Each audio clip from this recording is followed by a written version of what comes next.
Oke, Renlasan kembali lagi dengan Mom 2 di sini. Di episode sebelumnya, kita telah diperlihatkan keluarga Forger yang akhirnya memiliki anggota keluarga baru, yaitu seekor dogi yang diberi nama Bon oleh Anya. Anya pun berencana menggunakan Bon supaya dapat melancarkan misi Papa Lloyd. Bagaimana cerita selanjutnya? Daripada kalian penasaran sampai nyolong jemuran tetangga wibu kalian, support dulu Mom 2 ini dengan menekan tombol subscribe dan like di bawah. So langsung saja kencangkan selimut kalian, comot kacangnya dede Anya, dan mari kita mulai alur ceritanya.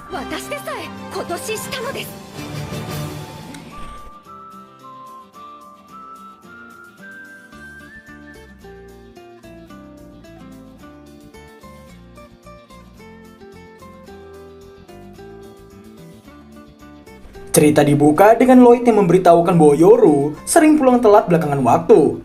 Terlihatlah pula Lloyd yang tengah membaca buku dan Anya yang tengah bermain bersama dengan Bon. Lloyd pun merasa tak punya hak untuk mencari tahu alasan Yoru yang pulang terlambat.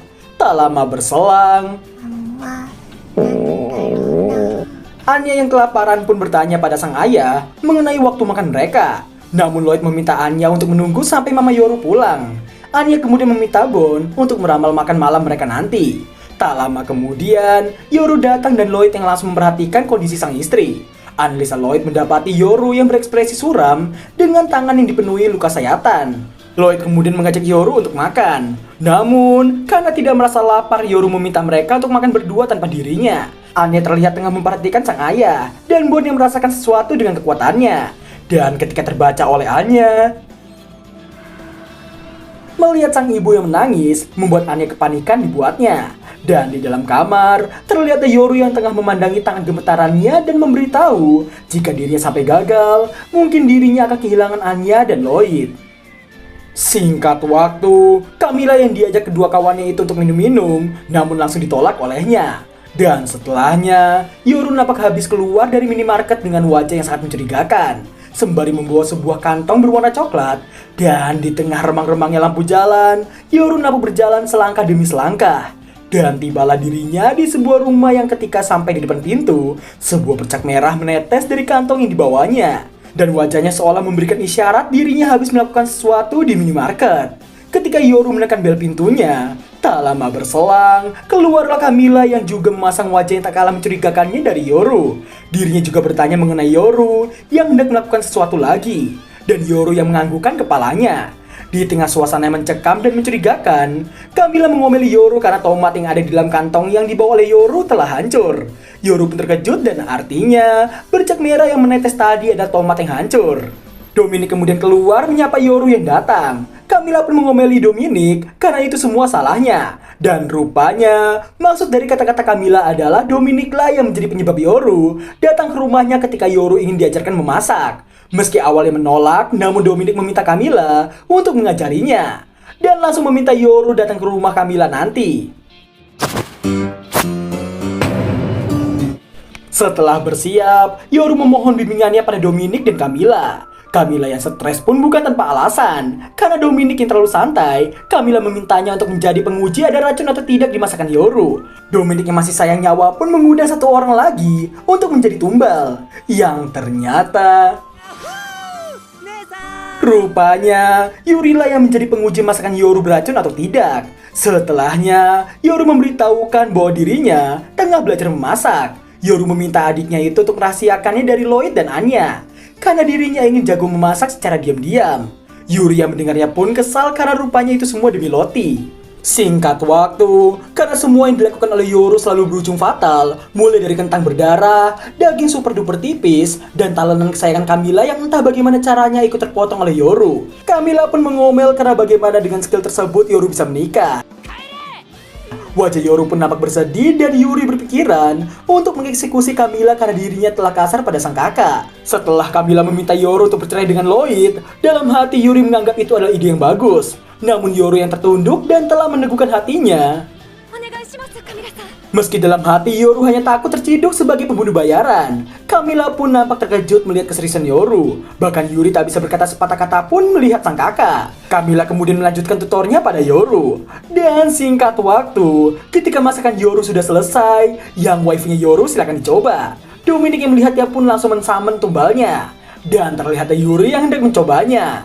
Wajah Dominic dan Camilla nampak memperhatikan dengan seksama. Dan sembari memuji masakan sang kakak, Yuri terus muntah dan makan berulang kali. Sepasang sejoli ini yang melihat Yuri pun telah meneguhkan hatinya. Dan ketika mencobanya bersama-sama, saatnya kita mengheningkan cipta untuk kedua pahlawan ini. Oh, tidak jadi. Rupanya Tumbal 3 masih bisa bertahan dari masakan sang malaikat maut. Di tengah sekaratnya Tumbal 2 dan 3, Tumbal 1 justru meminta tambah pada sang kakak. Menurut Camilla, masakan minestrone masih terlalu sulit untuk Yoru. Camilla kemudian memintanya untuk membuat bakso yang menurutnya lebih mudah. Dan ini yang terjadi. Terlihat Tumbal 1 yang makan dengan lahapnya. Dan saking enaknya, membuat Yuri membayangkan masa kecilnya seolah tengah meregang nyawa. Di tengah wajahnya yang membiru, Yuri membayangkan sang ibu ada di seberang sungai. Melihat Yuri yang seperti itu membuat Tumbal 2 memintanya untuk berhenti. Singkat waktu, setelah mengetahui bahwa kedua orang tua Yoru meninggal di saat Yoru dan Yuri masih kecil, membuat Camilla mengetahui bahwa indera perasa mereka rusak karena selalu masak masakan seperti itu. Dan benar saja, sedari kecil Yuri sudah diberikan makanan khas malaikat maut, yang membuat Dominic bersyukur Yuri bisa tumbuh dengan sehat. Singkat cerita, Camilla menanyakan makanan enak yang pernah dibuatkan oleh orang tua mereka. Yoru yang bertanya pada sang adik, Yuri pun mengingat rebusan buatan sang ibu, dan pada akhirnya memutuskan untuk membuatnya. Terlihat Yoru yang diberikan tutorial oleh Camilla, karena wajah Yoru yang sangat serius, membuat Camilla memberitahu bahwa Yoru terlihat berubah. Karena sebelumnya ekspresi Yoru sangatlah kaku bagikan robot. Yoru yang mendengarnya pun nampak terkejut dan nampak tidak menyadari perubahannya sendiri.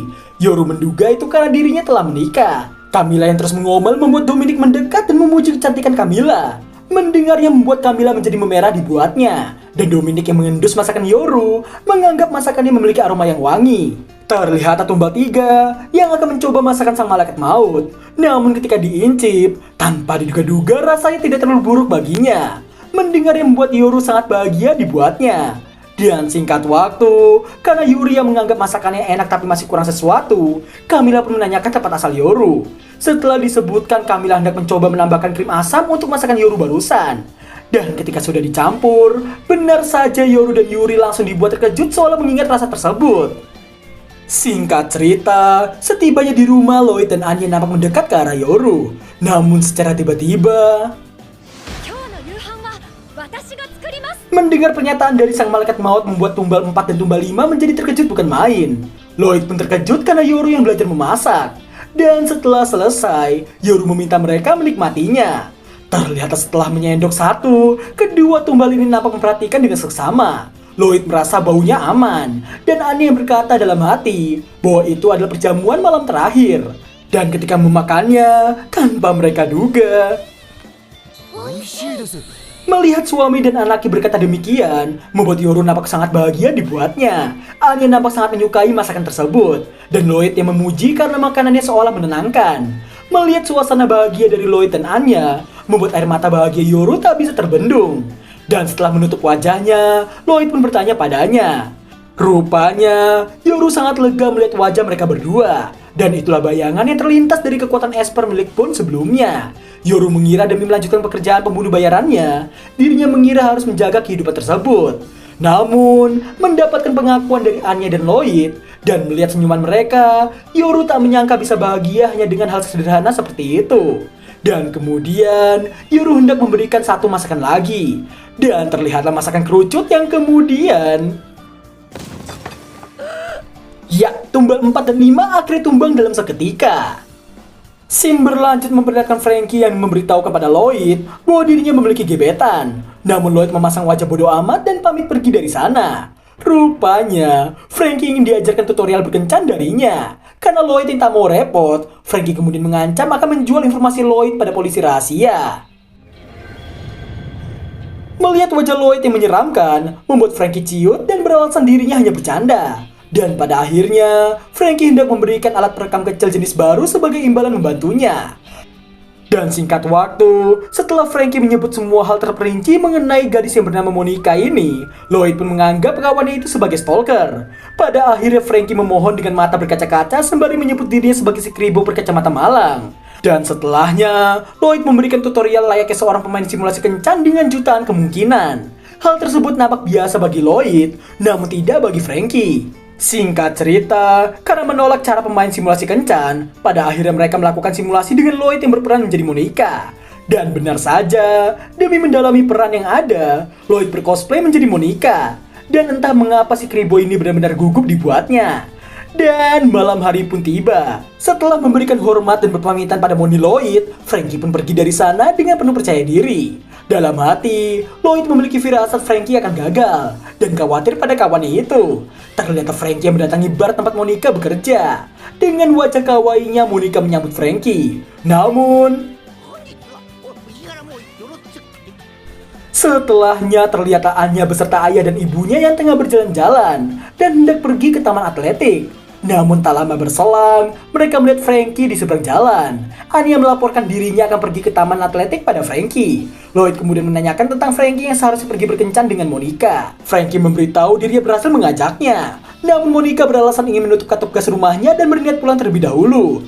Anya kemudian mengaktifkan kekuatannya. Dan Frankie berniat minum-minum karena luang. Ternyata Lloyd yang merasakan sesuatu dari kawannya itu. Sesaat kemudian, Anya nampak menepuk tangan Frankie seolah menghiburnya.